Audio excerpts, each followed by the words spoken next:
find the unmute button. There you go. Took me a thing.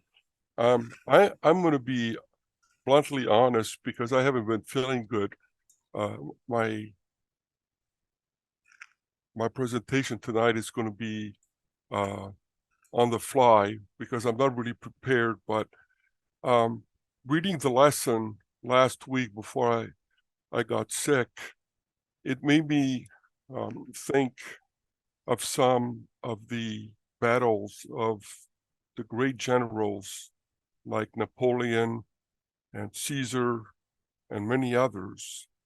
And one of the things that struck me is that most of these generals over their campaigns were always well prepared.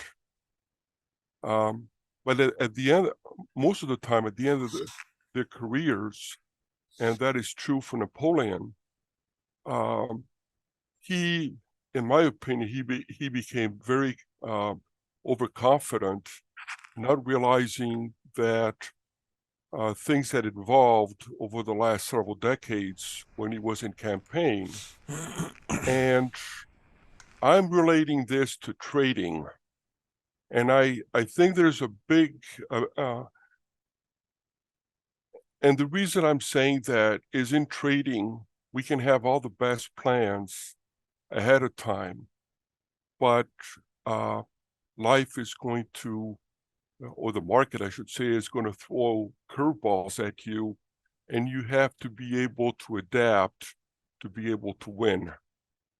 And today I was trading, and my gut feeling normally in the morning is to trade between 10 and 11 o'clock when the market starts to settle down, and then I take the rest of the day off.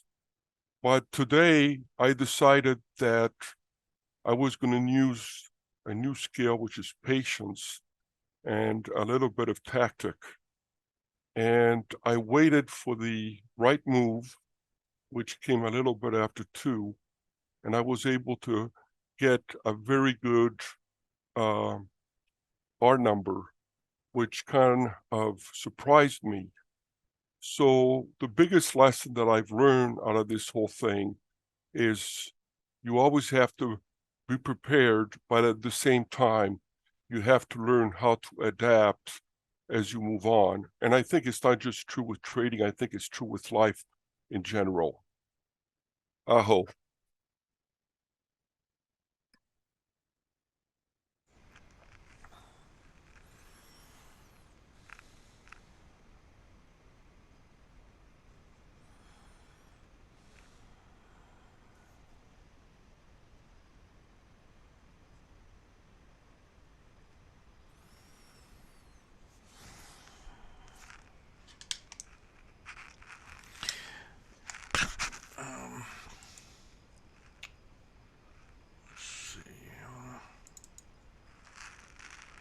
Yeah, let me know when you can see that one.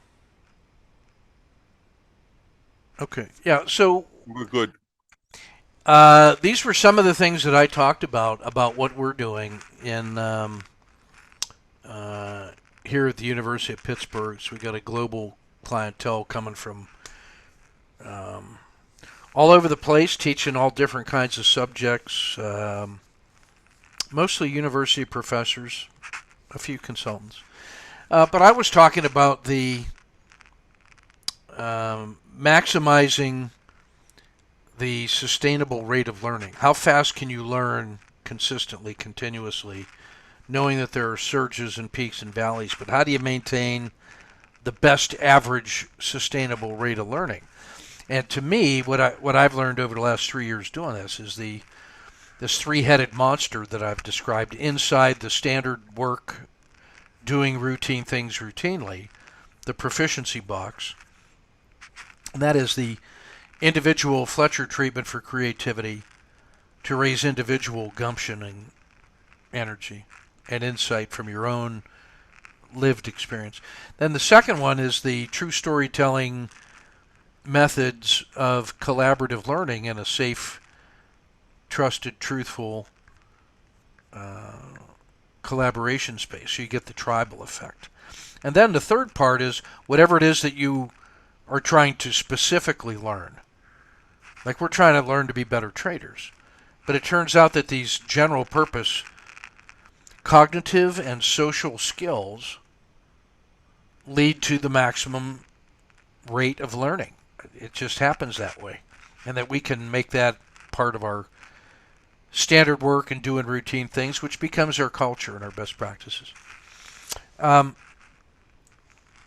So outside of that square are these, like I would call them like features or whatever, that when you're thinking about education on the left-hand side, focusing on test taking versus life living. The traditional Western model of test taking suggests that there's a difference between the classroom and the larger world outside of it, that we can somehow separate those, and that if I can test you for success in the classroom, that should translate to success in the world, but that is not always the case. It is so often not the case that it's become a meme. It's become a position which says, beware the ivory tower book learning, and instead value the street smart junkyard dog, Well, that's not just in school. I mean, in the world of fighting and survival, there's the trained martial artists. Yeah, but they don't know street fighting and all that. Those katas and forms, that don't mean anything. The rules in the streets, there's no rules. That's where, that's. So there's a lot of different ways you see this tension between living life going forward with the knowledge at hand that you're learning that's relevant, and learning things, taking a test, and then having to trust that they will work in the world. You still got to prove that. So that's sort of a natural issue to contend with if you're in the education and teaching business. And that's why, to me, the market is the best teacher. In soccer, the soccer ball in the game is the best teacher. And my job as a teacher and coach there is to maximize the number of touches with the ball, put kids in good positions, to understand that on the soccer field that there's 23 people playing. There's 23 people on the field. 2 11-man sides, and then the ref. And there's a maximum of 1 that has the ball at any given time. A lot of the time, nobody has the ball. But sometimes, as many as 1 people has the ball. So, the team that wins is the team that plays better without the ball. Which means that you have to see the game through that lens. You got to reframe. And you got to realize that the 11-man team has a shape, and you have you're part of that shape, and you're trying to accomplish a purpose. And so when you don't have the ball, you should always be moving to improve your position in your formation and against their formation, which means that you're looking at the whole field and what's going on, and now you suddenly take on a completely different perspective. And when and if the ball comes to you, then you should already know what you're going to do with it, because at every moment you don't have the ball, you're improving your position so that if the ball comes in your area, you're in the best position to have time and space to control it and then to do something intelligent with it. So that's a shift in how we think about playing the game of soccer. But we want to teach soccer so that mindset of being a member of a team and playing without the ball and what it means to improve a position is part of how we play. What to do when you don't have the ball. Balanced with, we want you to be really good when you do have the ball. So we have to, in practice, you will spend much more time with the ball in your foot than you ever will in a game. In a 90-minute practice session, you should have the ball in your foot about 80 minutes out of 90 minutes. In a soccer match, you might have the ball in your foot 3 minutes. So that means 87 minutes you're playing without the ball. So now there is a relationship for how we plan and prepare to be good soccer players compared to what is actually needed on the field. So there's things that you end up doing in practice that make you better ready to meet the demands of the field, and it's not a mirror image of it, but it's the preparation phase is different. So I might want to find that the best way for me to trade intraday is to make about 5 trades a day with about an hour in between decisions or something like that. But if I'm practicing, maybe I want to be trading on 1 minute or 3 minute bars so that I can get maximum number of repetitions, so I can eliminate all the things that are not value add, and I can reduce my decision making cycle to the minimum viable product for decision making with the best information, and then test that with lots of repetitions and make that hard so that when I put real skin in the game, maximum money and production money, it's easier than practice ever was. It should be so much easier than practice that I should be wondering, man, what am I missing? Why is this feel so easy? Then you know that you're properly prepared. So that's what I mean about test taking and life living. The other thing is that when you're outside of the classroom, there's all kinds of natural forces beyond your control that are in play. Wind, rain, weather, the crowd, irregular shape to the ball in a subtle way, or a wormhole on the field that induces variation into the entire ecosystem that that are beyond our ability to either plan for or control, but that we have to respond to. And we shouldn't be surprised when those things happen. And so we should be developing our systems with the expectation that these extra system inputs are going to happen that we cannot predict.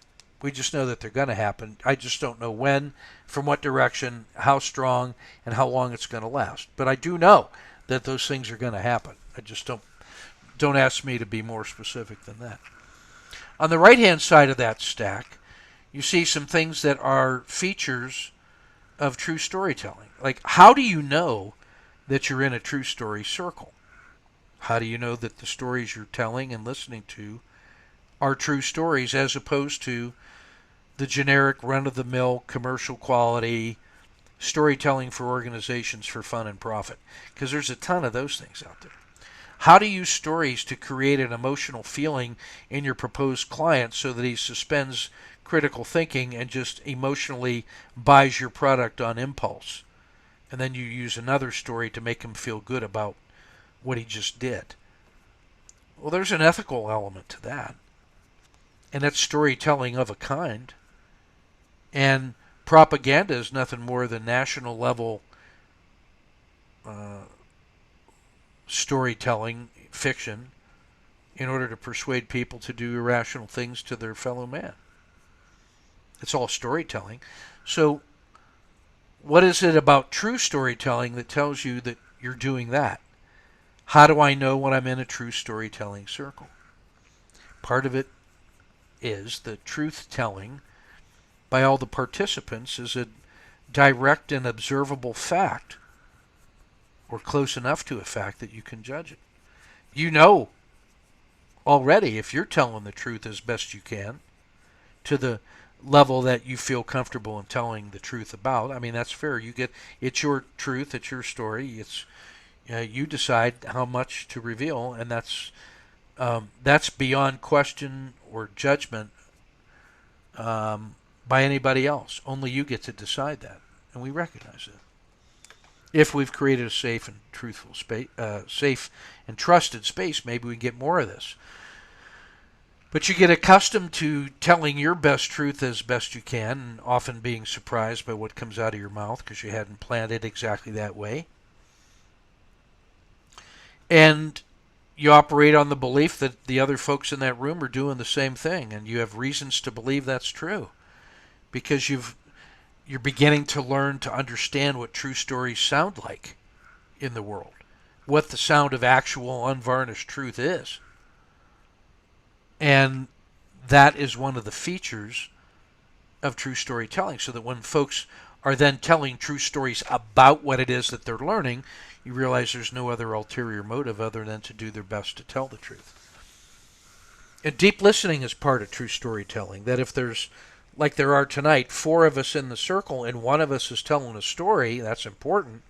But three of us are engaged in deep listening, which means we've emptied our bowl, and now the work that's being done is in the deep listening that allows those stories to resonate simultaneously in these large echo chambers, and which then go out and resonate inside of each of our cells and then come back up to our brain. So we're getting a total body workout when we're engaged in deep listening and attending to every little thing that happens, as opposed to just waiting for your turn to talk. That's another way that you know that you're in a true story circle, is that the effort and the intention of the listener is of the primary importance. And if you're going to judge anything or put extra effort into anything, it should be in your own listening to other people's story. Am I putting myself in the state of mind that allows me to resonate most fully by getting my own crap out of the way, putting that in my true storytelling, suppressing my desire to interrupt or whatever? And then the third feature is that idea of we are all engaged in unleashing our stories, that we're often surprised by the things that came up or the decisions we made to change the way we had planned to tell the story, and now all of a sudden it feels I should tell it in a different way. The story does that, and you trust the story and its truth enough to just release it as it is and let it stand on its own 2 feet and be its own thing. And you're part of the midwifing process of it, but the story wants to be told. And so we unleash that, and that's where the energy's coming from. And then across the bottom, the transformational power of what we're doing is associated with that little formula for transformation. That all the forces on the left-hand side are what supports transformative change. Purposeful action, because if you don't have a purpose, then you're just generating vectorless energy. You're just making heat and light for no other reason. And if you're not taking action, you're not doing work to change the world. You can have all the purpose, but if you don't put some energy and action into it, it doesn't work. And then you need an artifact in order to leverage the energy and intention that you're putting into this. If you want to multiply it and let it scale, you got to use tools for maximum effect. So all of those three things taken together, purpose, action, and artifact, multiply together to create the power for change. If any of those things solves to zero, like if I don't have purpose, if I don't take action, or if I don't have an artifact to leverage, then that whole side of the equation solves to zero. Nothing. No transformation possible. Work not being performed. Not directed towards anything. And not being leveraged with tools. So, nothing going on. On the right-hand side are the forces that prevent transformation. Fat, dumb, and happy, I call them. Inertia. Bodies at rest tend to stay at rest. They're fat. They don't move. You got to get them off the couch and then keep going. Culture is dumb. Anybody want to take the other side of that argument that the culture is smart? Not lately. So culture, which is sort of the normal way we just do things around here without being asked, what we assume everybody else is going to do, that's culture. And it's dumb. And then the status quo makes us happy. Well, I'm not happy with the status quo. Oh yeah, you are. You're just happy enough that you're not going to make any substantive changes. And you're going to actually resist substantive changes because even though I'm not ecstatic about the status quo, it makes me happy enough that I don't want to give up what it is that I have. So it turns out the status quo, you are happy with it. So taken together, fat, dumb, and happy are pretty powerful forces to keep things just as they are. And if you don't have purpose and action and artifacts, you're not going to do anything.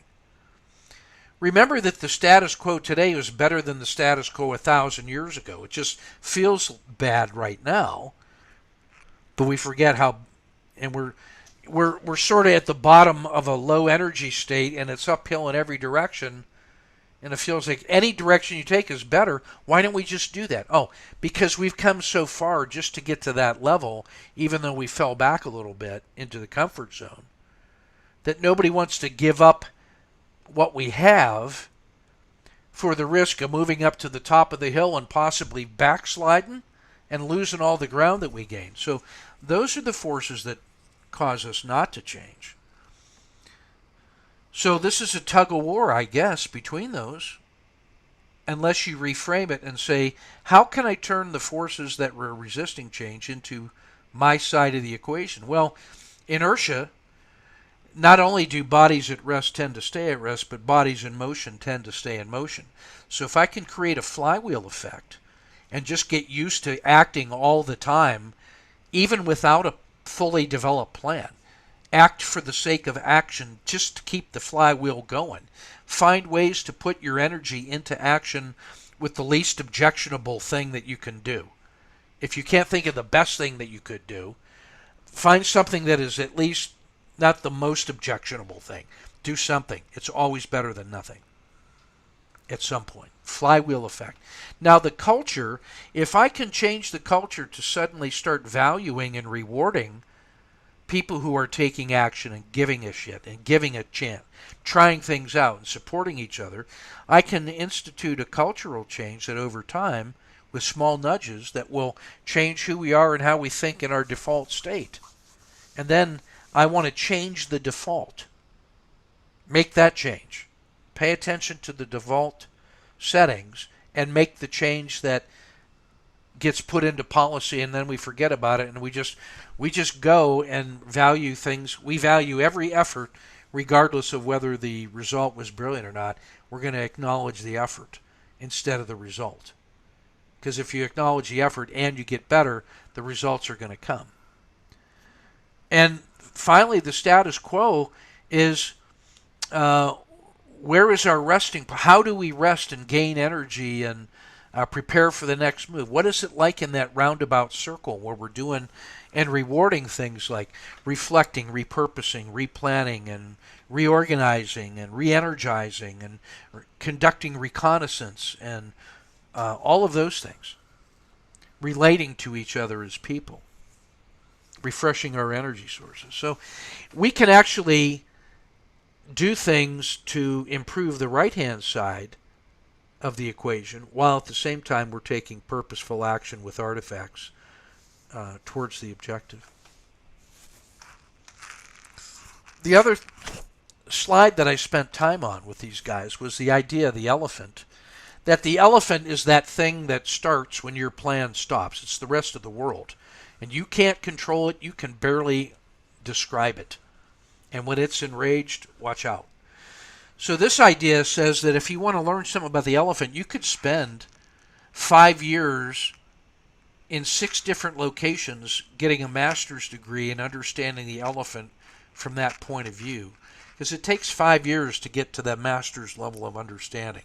A couple years at graduate school and 3 years of supervised professional behavior under the watchful eye of a mentor, and then you're certified to go do things.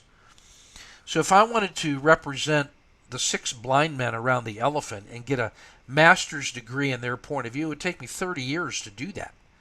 Because I have to spend 5 years on each perspective so that I'm not just woofing, that I'm actually spending the time and effort and the due diligence to have a deep understanding of that particular point of view. It takes me 30 years to get 6 points of view.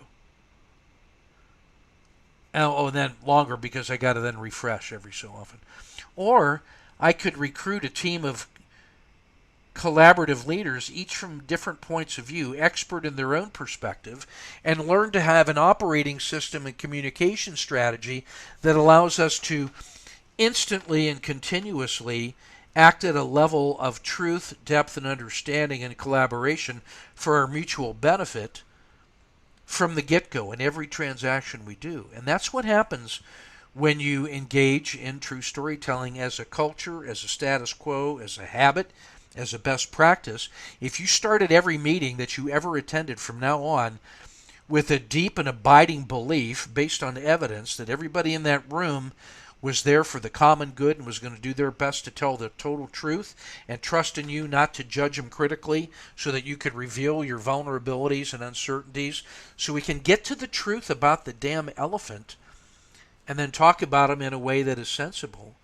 That's the flywheel effect of this true storytelling process. That's the collaborative group team approach to survival and then thriving in the world. If you want to try to do that yourself, I wish you the best, and just let me know how that goes. I'll take a team of diverse, collaborative, trustworthy, truthful, flywheel in motion towards the common good all day. I'll take that all day. And let's go. Let's go out on the field and see what happens when we play that game. So that's what I mean about the power of the individual creative lessons that we're doing.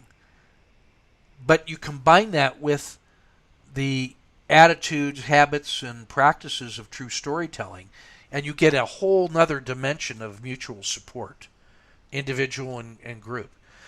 And when other people are bringing their best ideas, crazy or not, and they'll give you the crazy ideas too, because they know they're not going to be judged harshly by offering the thing that they thought at the time was the best thing they could offer.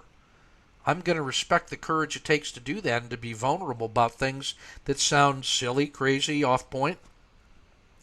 But you trust me enough to know that I'm not going to be harsh about it. I'm going to listen to it and appreciate the gift. And then you start getting this popcorn effect. And then the third part of this is that we happen to be talking about things of mutual interest like trading and risk management. And as Damien said, we're looking at things more than just trading the market. We're trading time for knowledge.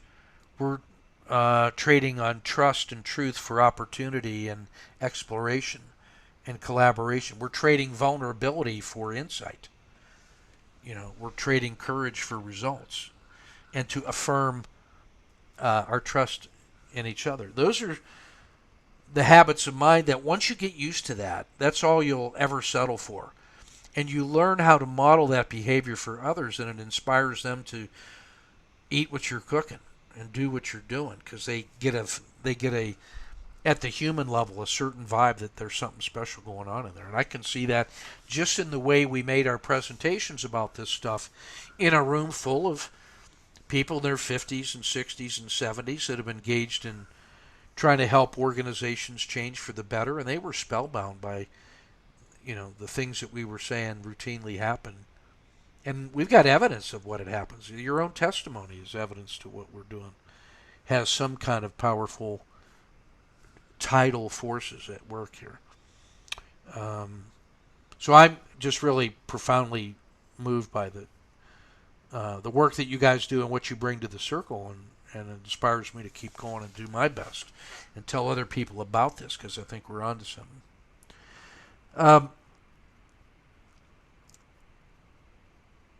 The traitor exercise about going into, remember, that takes you all the way up through preparation, just before you step into the circle or onto the field or into the market or whatever it is. And it talks about all the things that you can do, then right up to the point where you say, I am ready to work, period, let's go.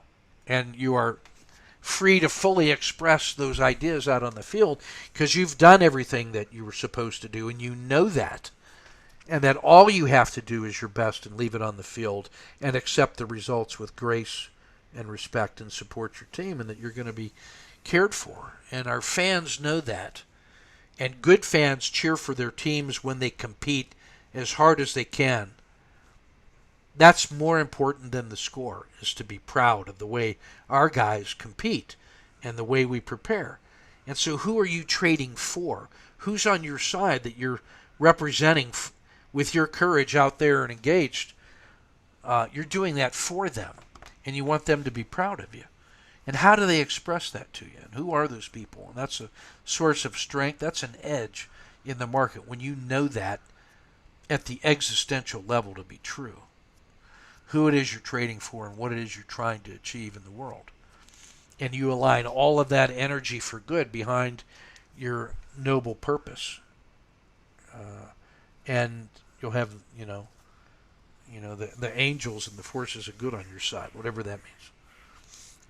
That's what it means to be aligned with head, heart, gut, hands, and feet. All of those things.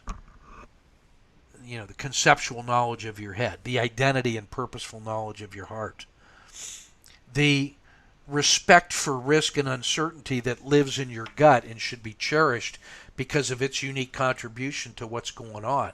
Because your gut, hey, there's a thing out there known as elephants. And I don't know if you've ever seen one, but man, when that thing's angry, it's a sight to behold. So your plan has got to be prepared for the day when the elephants are running amok. And that's why you should read the Jungle Books when Mowgli lets in the jungle to the village. What that was like. And how he used, buffaloes and elephants to kill the tiger with his head. And so it needs all of those ways of knowing. The head, the heart, the gut. The hands, how to do things skillfully.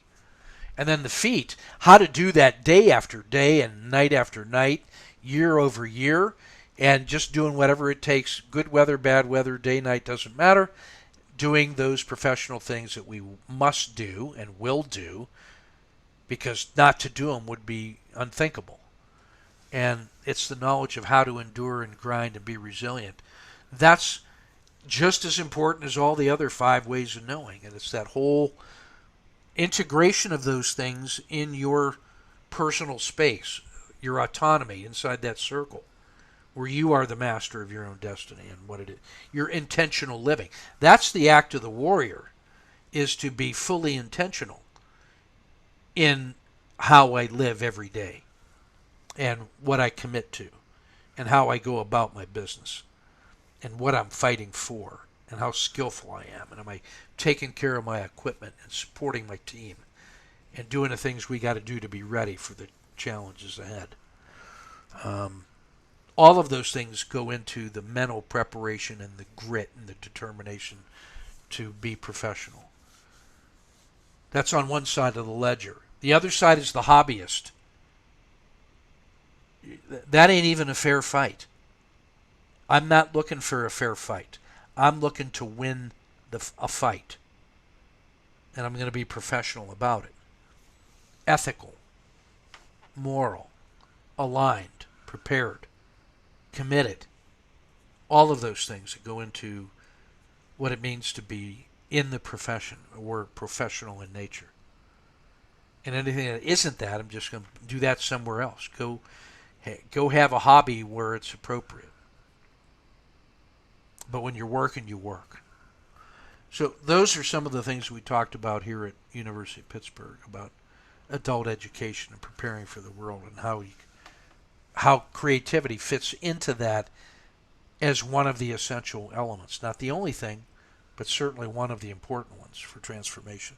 And those are the things that you'll see weaved in and out of all the lessons as we go forward. And since we have only 3 or 4 of us here tonight, that we have a little more time on the microphone to talk about some of those things in an immediate way, in a truthful way, based on the claims I was making at Pittsburgh in public on the record about what it is that we do.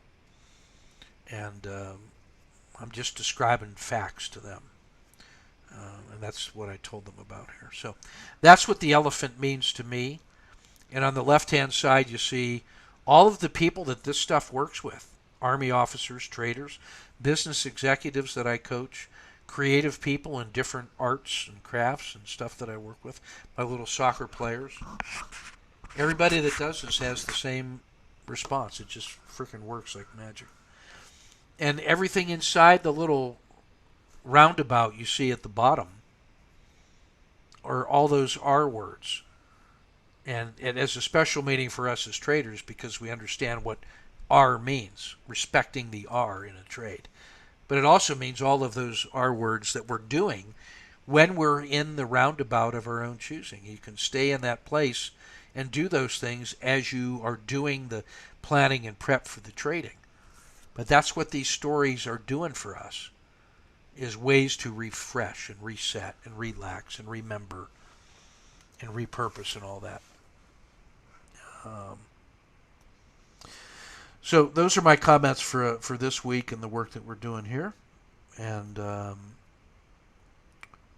I'm sticking to it. So I'm going to say aho, and as I count down this time, I'd like you to think about the words we've said tonight and the word that bubbles up that represents for you your best power word that describes where you're at right now at this intersection, at this mindful moment between all the work we've just done and the stories we've heard and the experiences you've had, and how you're going to put that into a word that's going to carry you forward into the week ahead as an additional thing to consider as you go about your life, as you go about the next lessons and doing your work in progress.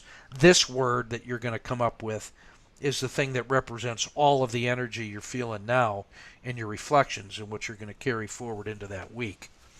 That was the exercise I did with these guys today, who didn't understand any of that stuff. I said, look, at the end of this little seance, this little hypnosis session, I'm going to ask you to offer a word that you feel comfortable in sharing that describes your feelings at the end of this thing that we're about to do.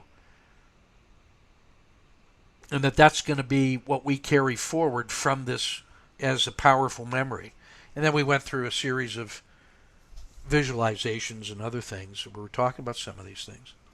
I described it as walking down a hallway filled with doors, and we're going to open some of those doors and look inside and quickly figure out what's going on and then come out of that. And we're going to see some of the different features, movie trailers of some of the things that we do. But most important, I wanted them to listen for that word in response to the experience that I was about to give them, which in some ways was an elaborate story about true storytelling. But I wanted them to concentrate on what was important, and that is their response to it all and their ability to put that into a summarized word of power that was going to somehow affect them when they left that place. And we did that in the morning, and at the reception tonight, a couple of those people came over and were talking about exactly that experience of why that was profoundly different than other things that they had done, and something they hadn't expected at all, but they'd been thinking about it all day. I said, done in one. Imagine doing that every day for 30 weeks and testifying once a week. That's the transformative power of these little nudges, these little adjustments. That's how you change culture.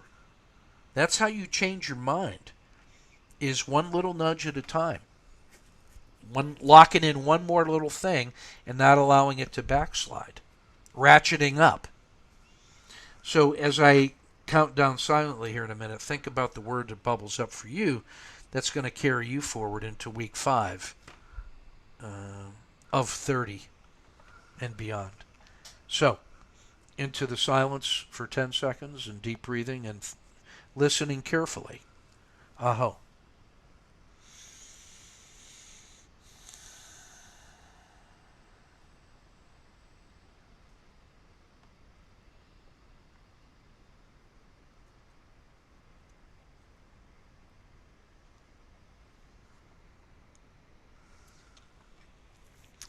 Luke.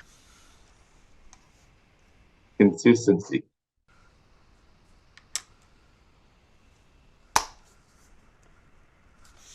Art. Preparation. I should probably spit on my hands and just, make that blood oath. Damien. Excited.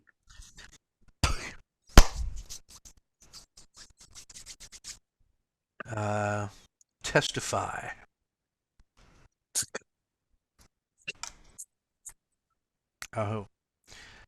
Oh. We have a few minutes before we got as much as 15 minutes to do checkout or crosstalk or back and forth. Kind of about where we're 4 lessons into this, so we're about 15% of the way. And you should already be feeling, because I'm seeing significant changes in frameworks and habits of mine. But I offer up the talking stick for anything we want to say. We're in the foyer now, so we can actually ask questions and things of that nature. And Art, you asked me a question before. I'm trying to remember what it was. Oh, for recommendations anyone had on recording. Okay, yeah. I would software. just say, I would. If you have Zoom, you can actually record yourself talking into Zoom, and it'll give you the session recording. Okay, That's one way. There's some freeware that's available. Windows actually has a widget, a sound recorder. You can just do it right in Windows, and it's a little bit of a bloated file. It's larger than this. You can, if you use Snagit for screen capture, you can actually do sound recording inside that, and it's a much more compressed size file, but still good quality. GarageBand is a freeware, and so there's a number of different free software out there to do it. The other one I can recommend is I use Wondershare for screen recordings because it allows me to download playlists in YouTube and upload and download my own stuff if I need to do that too. And it's about $100. It has a sound recorder as well as a video capture. And what you can do if you like with my stuff is if I've made videos that you want to have personal copies of, you can make your own YouTube playlist of the things of mine or anybody's that you want to list.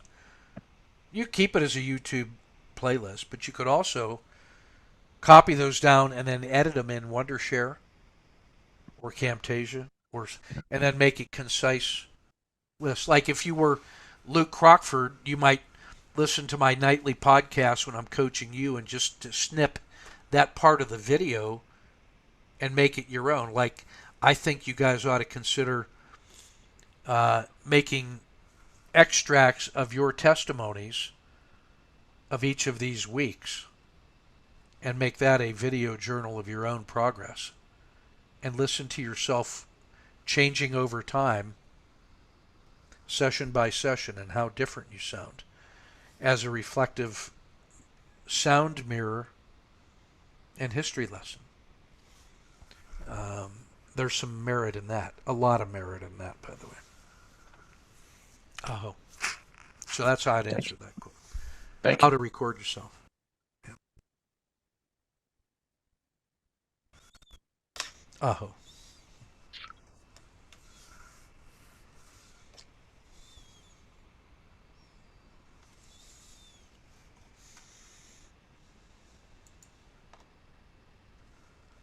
You know, one of the things, if I may, that I wanted to say is that I'm realizing that taking this course is the best thing that really ever happened to me.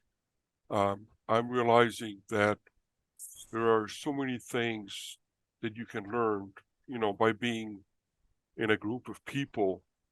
I've always been the kind of individual that was a loner, living on my, doing things on my own, not wanting to take advice, and so on.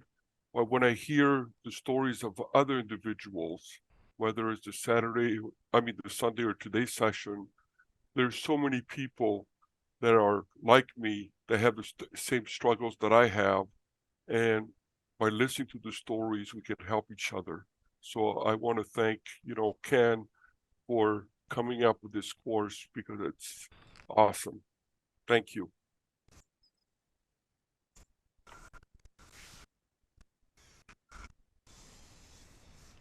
I was going to mention to Art, hey, we do a Saturday morning True Story Circle, and our standing topic is a work in progress. And the only thing we're not allowed to talk about is trading, because it's just a bunch of friends and acquaintances and everybody from just a strange brew. And the only thing we don't talk about is trading, because you know what happens when that happens. But we just talk about, hey, the work in progress. What is the thing that I'm working on, and how am I doing, and what's my thing to share? And again, it's no judgment, but it's just a lot of good work gets done there. It's Saturday mornings, 8:30 Central. If you, let me know in an email if you. I'll send Okay. you a link to it. It's a different room than this one, but it's Okay. sometimes you'll see people from the trading community, but also just other folks that are just there to talk and share. And that was an important response to COVID, to insist that we could be a community of people in spite of COVID, and it helped a lot with those dark days. And you just get used to that, and that's what you want. And so that kind of spirit actually, that's another one of the ways you know that you're in a true story circle, is that kind of feeling gets associated with it. So um, it has that kind of power to compel attendance. So anyway, we'd love to have you in there if you like what you're hearing. So Thank you. I'll send you an invite. Oh. Yeah, I want to ask Luke, how do those visuals help you? Those, like that little flashcard you showed today. Because I What's just that want to doing do for you? words all the time. Yeah. I just struggle with just doing words. So when I see that, it triggers a thought. And then from that, I know what I should be focusing on. Because I get stuck with the words all the time, I just want to step. It's like steps, really. This is where I need to start. And that's my end state. So, and because I just do everything on computer, I'll just, and as I said before, I think it was the second lesson when I wrote 17 pages on that lesson. It poured out of me. So now that I've got that playbook started, each lesson, Yeah. I'm asking the question, where does this fit in? Because if it doesn't fit in, it doesn't fit in. That's great. It's just a lesson. But I'm finding that all the lessons fit into that playbook somehow. And if it's not plan, prepare, execute, assess, it's the after action review of sustain, improve action to focus on psychology, system, and money. So that's the framework from how I'm approaching the lessons this time. Yeah. To sync them all together. Yeah, if we've done our job right, that we should be visiting all the different parts of the terrain periodically, not just all the plan and then all. No, it's there's an iteration to it, and you get deeper and deeper, or higher and higher. Like the image that came out on Sunday morning, it was like you're digging gold out of the mine, so you're progressively getting deeper and deeper, and you're putting that shovel at a time into the buckets, and then you're carrying those buckets, and you got to put that work somewhere, and you put it on a wall. So you're building the mountain of wisdom you're climbing from the depths of exploration of your inner space, and that's end-to-end supply chain. You're just moving earth, but the coal won't shovel itself, and so you can be mindful about how you do that. You're tilting that thing into a certain pathway. By going deep, you can now go high for wisdom. And there's a continuity in there that matters. And if you plot the cycle, it looks like a yin yang to me, that little supply chain and trail. With the base camp at the ground zero for rest and relaxation. That's the R, the little roundabouts.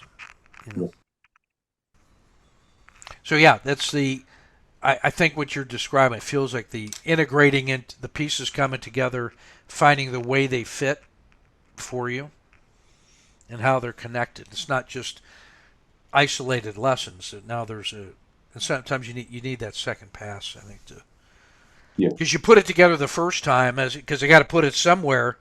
I got to empty my bowl somewhere, so I just put it somewhere. Do your best putting it somewhere, but the second time around, you now see, oh, I can see where that puzzle piece fits a little better. You know, Yeah, that's right. when you pick up that jigsaw puzzle, is that an edge piece? No, I'm going to set it here, in at least where it's similar to these other colors. The blues are kind of over here. So I pick it up and look at it. Now I'm incrementally improving my posture in solving the whole problem. And then, there's an edge piece. I can do something specifically with that. All the edge pieces together. Now, from that subset, how do they start giving me the frame of my outline? And then building towards the center. So there are ways in which we can begin to make sense out of what looks like an undifferentiated pile of puzzle pieces. We know they're supposed to fit, at least in a puzzle of a certain type. You know that they all have a place in that puzzle. You just got to find it. So maybe what we got to do is look at this thing as a large enough puzzle so that everything that we're encountering has a place and a purpose, even if we don't know it yet. So it's got to go on the waiting pile, or in one of the waiting piles, based on the best way that we can sort it at the time. Yeah. Knowing we're going to keep coming back until we get it better and better. Yeah. So that's what I'm seeing as I see you arranging and rearranging the materials. Art, how are you doing? Good. I mean, I was just I was just going over my notes that I took listening to each of you all share tonight, and I was Luke when I was listening to you, I was struck by the thought when you were talking about like the assessor and the executioner and things, how it I've been doing a lot of self work over the last couple years, and I kind of feel like I'm starting to see the results of I'm starting to receive the results of it. Well, I guess maybe others have been able to see them before I have. But anyway, so one of I've become to identify parts of myself, and I kind of loved how you were talking about the assessor, like being able to look back and review what happened over the day, but with acknowledgement of what the executioner actually had to deal with. And I love that, and because it was like supportive, right? And it was like an acknowledgement of it. And that just really resonated with me of just the beauty of it. And I love that. I made a big note of that, and I'm going to make sure I approach it in a similar way. And I wrote down a note that like they're all like separate parts, but like I got to embrace and support each and every one of them, because I got to function as a whole, and I can't diminish one or raise one above the others, I guess, which is another way of diminishing the others. And Damien, I love what you said about being prepared, but being willing to adapt and don't become overconfident. And I had shared with Ken, I think on my first check-in, but part of my morning routine is it comes kind of from more my mystic bent, but I love pulling an oracle card for the day. And anyway, one of the ones I got, was it yesterday or anyway, but was basically for me to kind of go with the flow. And because I really try in the past, I've really tried to kind of control my external circumstances, and I think I was just kind of conditioned to approach life that way, and I'm realizing now that needs to change, and I need to just kind of go with the flow, be prepared, but go with the flow and adapt, and I think I'm finding I'll be amazed at I think how I can do that when I let myself do it, but. Anyway, and then Ken, I wrote everything you said. It's just like an amazing kind of a transfer of information. But when you were talking, something that I loved, the other thing that resonated with me is like coming into alignment. kind of with my purpose and my truth. And that's been something that I'm slowly beginning to do. And because I think as the self-work that I've been doing over the last year, especially over the last 6 months, I'm becoming more in touch with that person that got conditioned out of me at a very young age. And get through it without getting all emotional, but and I get all emotional because I'm beginning to get in touch with it and begin to see the beauty. And you know, I had so I have all sorts of synchronicities that open up and come into my life now. But anyway, so I signed up. I'd asked Ken about this upcoming crypto course, and I signed up for it. I'm gonna take it this Saturday, the workshop. And but I got one of the things I wanted to share tonight. It was when I was looking at the 2 photos of the instructors, that the one of them, Bill Scheidt, he was like, that picture was glowing. And for the life of me, I couldn't take my eyes off of it. And then when I was working with my therapist this morning, it was like she was like, that's like your light being reflected back at you. And I thought about that for a minute, whether it is or not, but it rang true. Yeah. Bill's pretty amazing. He is the most joyful person I ever met, except his wife and kids. He's got to be 45 or 40, but he's the youngest 45 I ever met. It just pure drumming joy and enthusiasm, but rigor, but joy. He gets that from his drumming teacher, the late great Mamadi Keita, and the way his total commitment to everything that he's doing and total alignment. And I just find him really, really inspiring. And he does the work. I mean, that guy does the work. He was describing what it was like to go through the final certification on the African drumming tradition of Mamadi Keita, the senior drummer for this nation of Ghana. And he said it was like sitting in front of a lion that was just waiting for you to make a misstep as he was going through the rhythms and the demonstrations and the talking and the manifesting. Just the intensity of being in front of the boss, in order to be certified at the highest level. And you're just really going to enjoy it. And Jeff Bocasio, I worked with both those guys for 20 years, and they're just fantastic exponents of professionalism in everything they do, and you're really going to like that system. It's a very good model of excellence. In addition to being a good system, it models operational excellence in every way, and I think that's another reason to take it, is to feel what excellence feels like and craft. Cool. And in addition, and the rules are good too. You'll recognize a lot of the things in there from things that we do in the chat room. It's derivative of that, but I think it's good for you to have a working model of excellence to track with as you're going. So it'll do you no harm.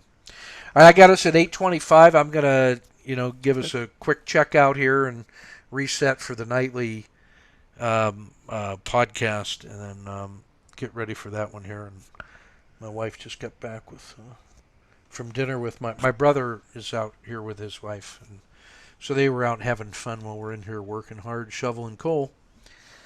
But that's okay. It's good for all of us. So I'm going to say aho and thanks, guys, and take a short break and get ready for the nightly one. It's the same room, Art. I will have it opened up here in a minute, but I got to close this one for the processing to start, and then I'll reopen it in a minute. So take good care. Good work again tonight. Thanks for all you do. Keep marching. Thanks, everyone.